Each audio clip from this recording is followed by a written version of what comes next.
Shalom, selamat malam saudara-saudari yang dikasihi Tuhan. Kita sudah melalui hari yang panjang dengan berbagai aktivitas, berkat, dan juga tantangan. Malam ini, sebelum kita beristirahat, mari kita merenungkan firman Tuhan dari Kitab Kidung Agung yang berbicara tentang kasih dan relasi yang erat, bukan hanya antara mempelai pria dan wanita, tetapi juga gambaran indah tentang kasih Kristus kepada kita, jemaatnya. Sebelum lebih jauh, mari kita bersatu di dalam doa. Bapa di surga, kami bersyukur karena Engkau sudah menuntun kami sepanjang hari ini. Saat ini kami ingin duduk diam di hadapan-Mu, merenungkan firman-Mu yang kudus. Biarlah firman ini meneguhkan iman kami dan membawa kami semakin mengerti betapa besar kasih-Mu.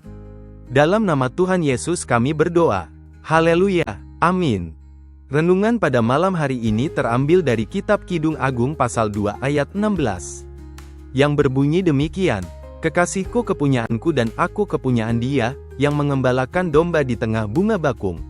Kitab Kidung Agung sering dipandang sebagai puisi cinta antara mempelai pria dan wanita. Namun, Alkitab juga menyingkapkan bahwa kasih ini menjadi simbol kasih Kristus kepada gerejanya, kasih yang penuh kesetiaan, kerinduan, dan pengorbanan. Ayat yang kita baca malam ini menegaskan betapa dekatnya hubungan itu, kekasihku kepunyaanku dan aku kepunyaan Dia. Hubungan yang saling memiliki ini mencerminkan kasih yang eksklusif, murni, dan penuh keintiman. Malam ini, mari kita melihat beberapa kebenaran yang dapat meneguhkan iman kita. Dari sini kita akan melihat beberapa kebenaran firman yang dapat kita pegang sebelum kita beristirahat malam ini. Pertama, kasih Tuhan adalah kasih yang setia. Ungkapan, kekasihku kepunyaanku, mengingatkan kita bahwa kasih Tuhan tidak pernah berubah. Dia tidak meninggalkan kita sekalipun kita seringkali lemah. Kasih-Nya setia melampaui kegagalan kita. Dunia bisa mengecewakan, manusia bisa mengkhianati, tetapi kasih Tuhan tidak pernah berkhianat. Ketika kita menyadari hal ini, hati kita dipenuhi ketenangan bahwa kita berada dalam genggaman kasih yang teguh dan tidak tergoyahkan.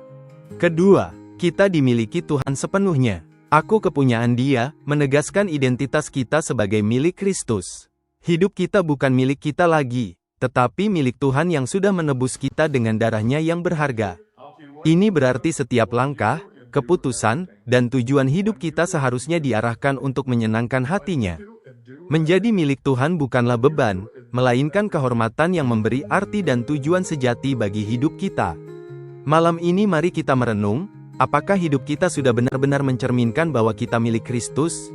Ketiga, kasih yang membawa penghiburan dan keteduhan. Ayat ini juga menggambarkan kekasih yang mengembalakan domba di tengah bunga bakung. Sebuah gambaran damai, penuh kelembutan, dan meneduhkan. Demikianlah kasih Tuhan bekerja dalam hidup kita.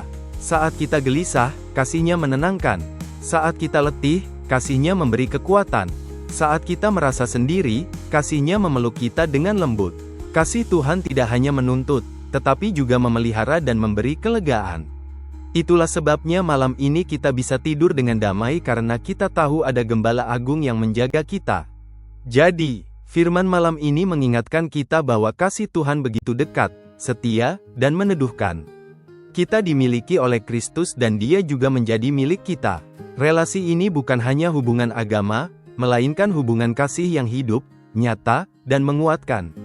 Mari kita belajar merespons kasih itu dengan menyerahkan hidup kita sepenuhnya kepada-Nya, sambil menikmati ketenangan yang hanya ada dalam kasih Tuhan. Mari kita bersatu di dalam doa.